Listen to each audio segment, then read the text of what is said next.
Hello guys, welcome to all. இதுதான் நம்ம மேலடி menu. இன்றைக்கி நம்ம பார்க்க போகிறது மஷ்ரூம் பேப்பர் ஃப்ரை. இது செய்கிறது ரொம்ப ஈஸி, அப்புறம் டேஸ்டியும் கூட.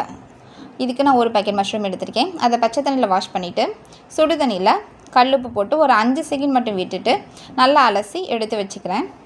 ஒரு கடாயில் 1 ஸ்பூன் கடலெண்ணெய், 1 ஸ்பூன் சோம்பு, கொஞ்சம் கருவேப்பிலை, ஒரு பெரிய வெங்காயத்தை பொடியை கட் பண்ணி சேர்த்துக்கிறேன். இப்போது இது நல்லா வதங்கணும், கலர் மாறி வரணும். இந்த டைமில் ஒரு மிக்ஸி ஜாரில் ஒரு துண்டு இஞ்சி எடுத்துக்கிறேன், 10 சின்ன வெங்காயம், ஒரு முழு பூண்டு, இதை நல்லா அரைச்சி சேர்த்துக்கிறேன். இதை அடி பிடிக்காமல் இருக்க நல்லா கிளறி விடுங்க.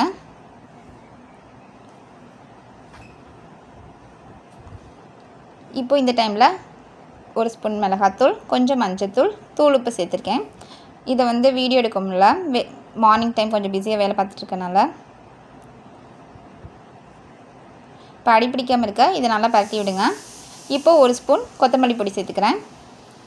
ஒரு தக்காளி பழம் ஆட் பண்ணி நல்லா வதக்குங்க. இது நல்லா வதங்கினதுக்கப்புறமா இதோட பச்சை வாடை போகிறதுக்காக கொஞ்சமாக தண்ணி சேர்த்துக்கிறேன். அது தண்ணி நல்லா வற்றினதுக்கப்புறமா 1 ஸ்பூன் சிக்கன் மசாலா சேர்த்துக்கிறேன்.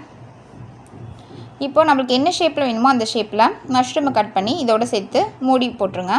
மஷ்ரூம்லேருந்து நிறைய தண்ணி விடும், அதனால் நம்ம நிறைய தண்ணி சேர்க்கணும்னு அவசியம் இல்லை. இப்போது ஒரு 5 நிமிஷம் கழித்து பார்த்திங்கன்னா நல்லா ட்ரை ஆகி வரும். லாஸ்ட்டாக பெப்பர் தூள் தூவி கருவேப்பிலை தூவினிங்கன்னா மஷ்ரூம் ஃப்ரை ரெடி.